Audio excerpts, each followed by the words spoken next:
Kala rakus menumbangkan buaya. Karena haus yang amat sangat, Kancil turun ke kali dan langsung minum. Saat sedang asyik meneguk air, tiba-tiba buaya muncul dengan mulut terbuka. Ekor panjangnya dikibas-kibaskan, seolah memberi peringatan. Kali ini, kau tak akan bisa lepas dariku, kata buaya. Kancil pun gentar, tapi mencoba tenang. Baiklah, aku menyerah. Tapi izinkan aku menyelesaikan minumku dulu, pinta Kancil. Buaya mengangguk. Silakan Tuan Kancil. Kancil pun bersiap melanjutkan minum. Tapi ia mendengar buaya bergumam, jujur saja, aku belum lapar. Suara gumaman itu cukup keras untuk didengar Kancil. Ia tersedak, lalu menoleh pada buaya yang kini semakin mendekat. Kalau belum lapar, kenapa mau memangsa aku? Tanya Kancil. Buaya menjawab, biarpun tak lapar, perutku masih punya ruang untukmu. Kancil mulai panik. Jarak antara dirinya dan buaya terlalu dekat. Jika mencoba lari, pasti sabetan ekor buaya akan menghantam tubuhnya. Ia mencoba mengulur waktu. Buaya, tahukah kau, aku juga punya keluarga, istri dan anak-anak, katanya. Buaya menggeram pelan, suara gemeletuk giginya terdengar jelas. Kancil pun memejamkan mata, membayangkan dirinya dikunyah habis tanpa sisa. Buaya membuka mulutnya lebar-lebar. Gigi-giginya berkilat seperti baru diasah.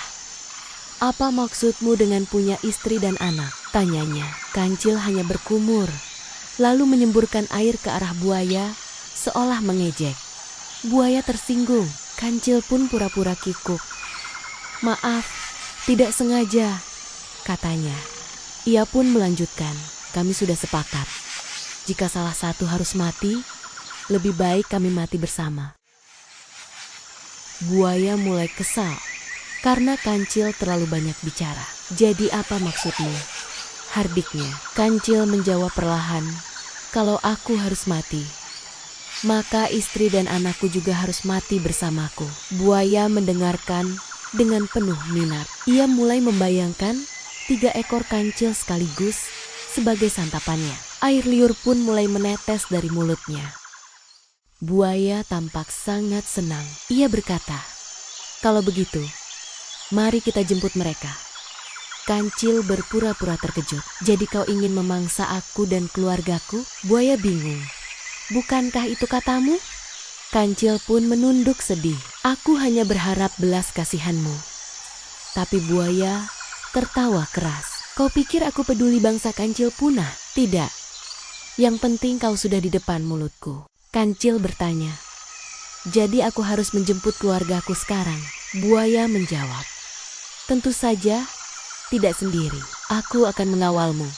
Kancil pura-pura bingung, tapi aku tak pandai berenang.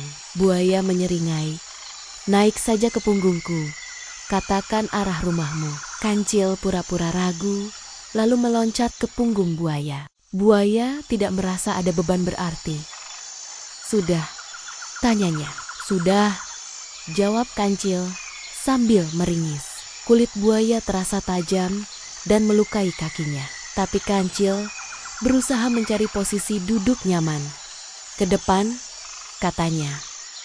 Buaya pun melaju cepat. Kancil hampir terjatuh, tapi berhasil berpegangan dan mulai menikmati perjalanan itu. Lama-kelamaan, perjalanan di atas punggung buaya terasa seperti tamasya bagi Kancil. Ia mulai santai, bahkan melambai kepada buaya-buaya lain yang mereka lewati. Buaya-buaya itu terheran-heran melihat Kancil menunggangi seekor buaya. Rumahku memang jauh, kata Kancil. Maklum, aku harus berjalan jauh untuk mencari makan. Akhirnya, mereka sampai di dekat sebuah kampung manusia. Kancil melompat dari punggung buaya. Tunggu di sini, aku akan menjemput keluargaku, katanya. Lalu Kancil lari cepat ke tengah kampung, berpura-pura bingung. Penduduk kampung langsung mengenalinya. Itu pencuri ketimun, teriak mereka. Mereka pun mengejar Kancil. Kancil berlari mendekati buaya. Warga yang mengejarnya melihat buaya di pinggir kali. "Buaya!" teriak mereka. Seketika warga berlarian, membawa batu, tombak, dan golok. Buaya pun terkepung. Ia tidak bisa melarikan diri. Warga menyerangnya dari segala arah.